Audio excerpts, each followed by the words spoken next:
আসসালামু আলাইকুম। আজকে আমি রান্না করব মাছের দো পেঁয়াজা। তো প্রথমে আমি মাছগুলো একটু ভেজে নিব। ভাজা ছাড়াও আপনি রান্না করতে পারেন, বাট আমার কাছে ভাজাটাই ভালো লাগে। তারপর আমি সুন্দর করে লাল করে তেলের উপর ভেজে নিয়েছি। ভাজার শেষে আমি আর একটু তেল এড করে আমি সেখানে পেঁয়াজ কুচি দিব। তেলটা গরম হওয়ার পর আমি পেঁয়াজ কুচিগুলো দিয়ে দিলাম। দো পেঁয়াজে অবশ্যই পেঁয়াজ একটু বেশি লাগে। তারপর আপনার পরিমাণ অনুযায়ী দিবেন এবং লবণ এড করে দিলাম স্বাদ মতো। তারপর পেঁয়াজটা আমি একটু নরম হওয়া পর্যন্ত অপেক্ষা করব এবং এখানে আমি একটা পেস্ট তৈরি করেছি। একটা কাঁচামরিচ, একটা পেঁয়াজ, এক টুকরো টমেটো এবং সামান্য একটু জিরে গুঁড়ো। তারপর সুন্দর করে আমি এটাকে কষিয়ে নিব।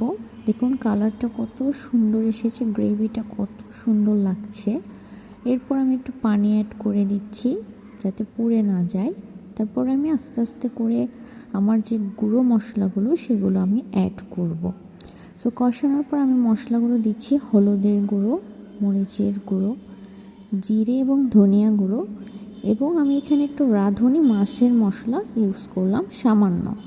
দো পেঁয়াজে অত বেশি মশলা ভালো লাগে না, তারপরও আপনারা আপনাদের পছন্দ মতো মশলাগুলো অ্যাড করে নেবেন। আমি ভালো করে মশলাটা কষিয়ে নেব।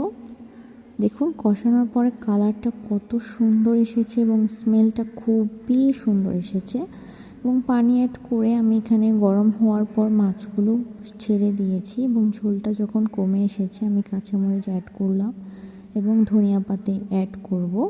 এখানে আমার কাছে এক্সট্রা দুটো টমেটো পেস্ট ছিল, সেগুলো আমি দিয়ে দিয়েছি এবং দেখুন কত সুন্দর হয়েছে এবং খেতে কিন্তু অনেক মজা হয়েছে। ধন্যবাদ।